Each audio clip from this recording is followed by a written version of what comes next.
Welcome to the deep dive.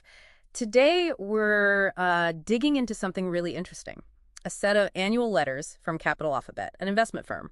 We've got 2022, 2023, and 2024 right here. Yeah, and what we want to do is really pull out their core philosophy, how they invest, or especially how they handle these crazy market swings we've seen, and still aim for long-term growth. Exactly. What's fascinating is seeing how that single strategy plays out across 3 very different years for the market. Right. It's like a real-world case study in long-term value investing. Not about chasing fads, but using discipline to sort of cut through the noise. Okay, let's get into it. So first off, their main objective, it's pretty clear from the letters, they're hunting for securities that are just, well, substantially undervalued. Right, trying to beat the indexes over the long haul. But here's the twist. They're not always trying to outperform year in, year out. No, exactly.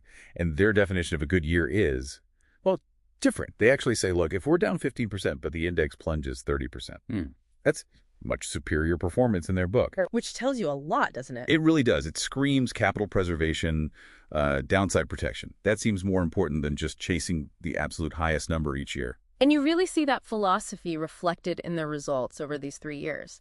So imagine you put $100,000 in at the beginning of 22. Okay. By the end of 2024, CapitalAlphabet turns that into $211,920. Wow. And the S&P 500. The S&P, that same $100 K becomes about $147,040. So you're looking at, what, almost 112% return versus just 47% for the index? Big difference. That's huge. And thinking about that performance, 2022 really stands out. The S&P lost almost 7%. Yeah, rough year for many.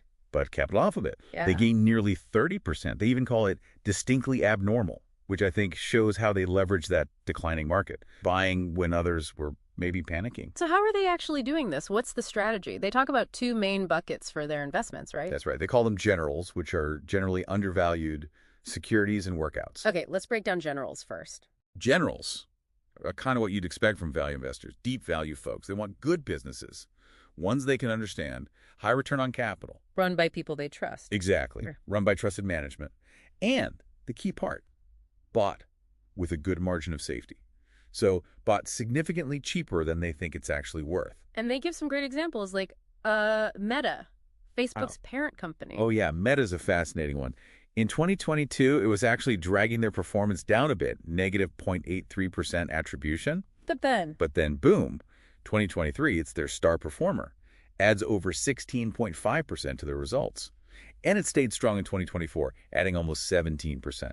so they stuck with it. They said they were betting around $100 a share on a, quote, fantastic business used by 3 billion people, even when everyone else was down on it. That's conviction. It really is. And it wasn't just U.S. tech. Look at their move into Chinese tech in 2022.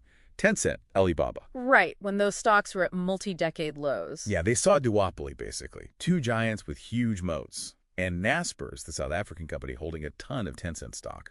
Naspers was a huge winner for them in 22, wasn't it? A rock star, as they put it. Added almost 33% attribution that year, largely because it was trading way below the value of its Tencent stake, and management started those buybacks to close the gap. And Naspers kept contributing. Kept going strong, added almost 40% attribution through 2024. Another example of a general working out is Bank of America, BAC. Ah, yes, BAC became a big position for them in 2023. And turned into a top performer quickly, over 13.5% attribution in 23, and then a massive 38.7% in 24. Okay, so those are the generals. What about the other category, the workouts? How are they different? Workouts are interesting. Their success hinges less on the market or the business fundamentals day to day, and more on specific corporate actions. Think mergers, liquidations, spin-offs, that kind of thing. Event-driven stuff. Exactly, event-driven. They use Gear Energy as an example. It was a workout where management found a buyer, but it didn't quite deliver the expected results in the end. So it shows that even careful analysis of these situations doesn't guarantee success. There's always execution risk, I suppose. Precisely. Not every bet pays off perfectly, even within a successful strategy. Something else that really jumps out from these letters is the manager's own commitment. Skin in the game, right? Very much so. Yeah. The manager explicitly states all their retirement savings, over $1 million, are invested right alongside everyone else in the fund. That's what they call eating our own cooking. You don't always see that level of alignment. No, you really don't. Yeah. And that kind of conviction, that long-term view, it seems rooted in experience. There's this great story in one letter. The Hyderabad land investment? Yeah. Back in 2003, The manager invested $5,000 in land near Hyderabad's growing IT hub, just held on to it, for 20 years. And the result. His first 50-bagger turned $5,000 into $250,000. A powerful lesson, he says, in compounding and just staying invested through all the ups and downs. It really is eye-opening, seeing how patience, understanding value, not just speculating, how that can build wealth over time through thick and thin. So, what's the takeaway for you listening to this? Well, it makes you think, doesn't it? In a world that's so focused on the next quarter, the next hot trend, how much real conviction do you have in your own long-term plans? And what keeps you steady when things inevitably get bumpy? Exactly. The lesson seems to be that knowing stuff is good, but applying it, thinking critically, especially when it's uncomfortable, that's where the real value lies. Understanding the why behind your investment seems way more important than just chasing what's next. Couldn't agree more. Until next time, keep digging for those deep insights.